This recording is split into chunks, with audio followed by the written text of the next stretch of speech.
Bhushan jewellers, अनमोल रिश्तों के लिए।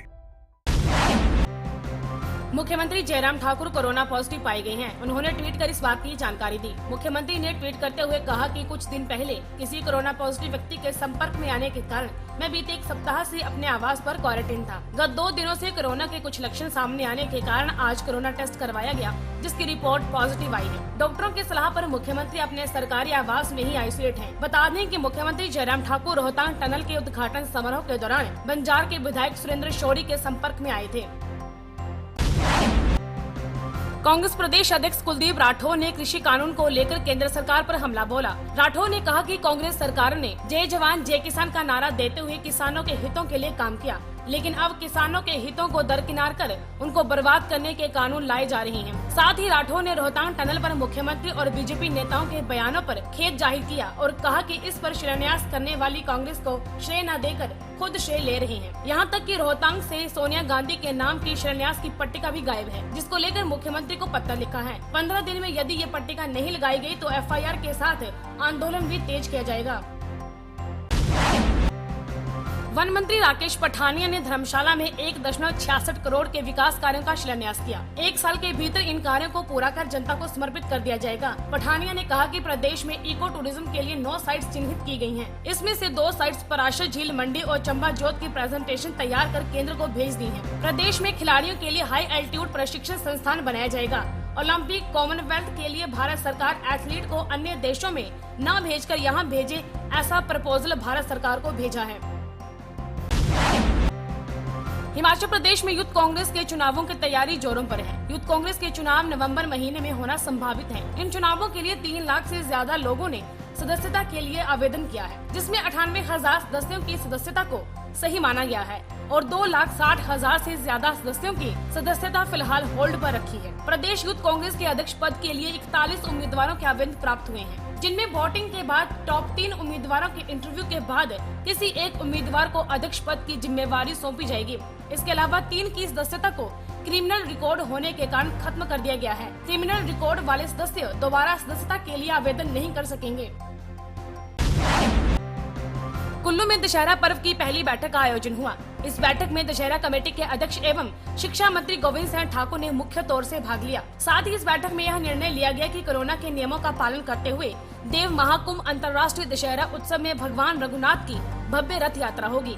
हालांकि इस रथ यात्रा में इस बार जिला भर के सैकड़ों देवी देवता भाग नहीं ले पाएंगे और न ही हजारों श्रद्धालु रथ खींच पाएंगे, लेकिन पूरे 7 दिनों तक भगवान रघुनाथ की परंपरा का निर्वाह होगा। साथ ही ढालपुर मैदान में किसी भी तरह का व्यापार नहीं होगा और न ही कोई दुकानें लग पाएंगी। IIT मंडी ने 17 करोड़ की लागत से सुपर कंप्यूटर स्थापित करने के लिए सीडेक के साथ MOU साइन किया। इस सुपर कंप्यूटर का आयोग 650 TF कंप्यूटर पावर के साथ अनुशासन और विकास कार्यों में होगा। इस मौके पर सूचना प्रौद्योगिकी राज्य मंत्री संजय धोत्रे ने कहा कि राष्ट्रीय सुपर कंप्यूटिंग मिशन भारत सरकार की एक अहम पहल है। इस MOU से सुपर कंप्यूटिंग के क्षेत्र में भारत की ऊंची पहचान बनेगी। बता दें कि IIT मंडी में 2014 से ही संस्थान का अपना उच्च प्रदर्शन कंप्यूटिंग हेट्रोजेनियस क्लस्टर है। इस केंद्र के 400 से अधिक रजिस्टर्ड यूजर हैं, जो IIT मंडी में शोध समुदाय के लोग हैं।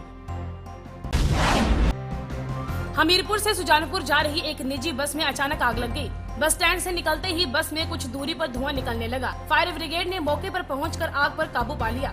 फिलहाल किसी के हताहत होने की सूचना नहीं है। बस में आग लगने के कारणों का अभी तक पता नहीं चल पाया है। वहीं शिमला के उपमंडल चौपाल में बीती रात आग लगने से सैकड़ों सेब के पेड़ और घास जलकर राख हो गए। इस आगजनी से 5 परिवारों को काफी नुकसान पहुँचा है।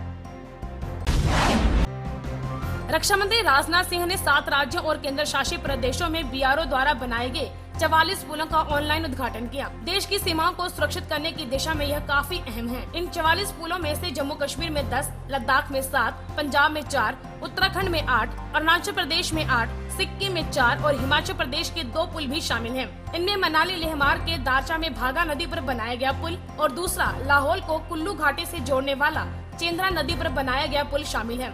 इसके अलावा उन्होंने अरुणाचल प्रदेश के तवांग के लिए नेपिचू सुरंग की भी आधारशिला रखी। प्रधानमंत्री नरेंद्र मोदी ने सोमवार को राजमाता विजयाराजे सिंधिया की 100वीं जयंती पर 100 रुपए का सिक्का जारी किया। कोरोना वायरस के चलते एक वर्चुअल समारोह के माध्यम से प्रधानमंत्री ने इस सिक्के को देश को समर्पित किया। पीएम मोदी ने कहा कि राजमाता सिंधिया ने अपना जीवन गरीब लोगों के लिए समर्पित कर दिया। राजमाता के आशीर्वाद से देश आज विकास के पथ पर आगे बढ़ रहा है। साथ ही ग्वालियर में एक कार्यक्रम रखा गया जिसमें मध्य प्रदेश के मुख्यमंत्री शिवराज सिंह चौहान समेत कई वरिष्ठ नेता भी मौजूद रहे।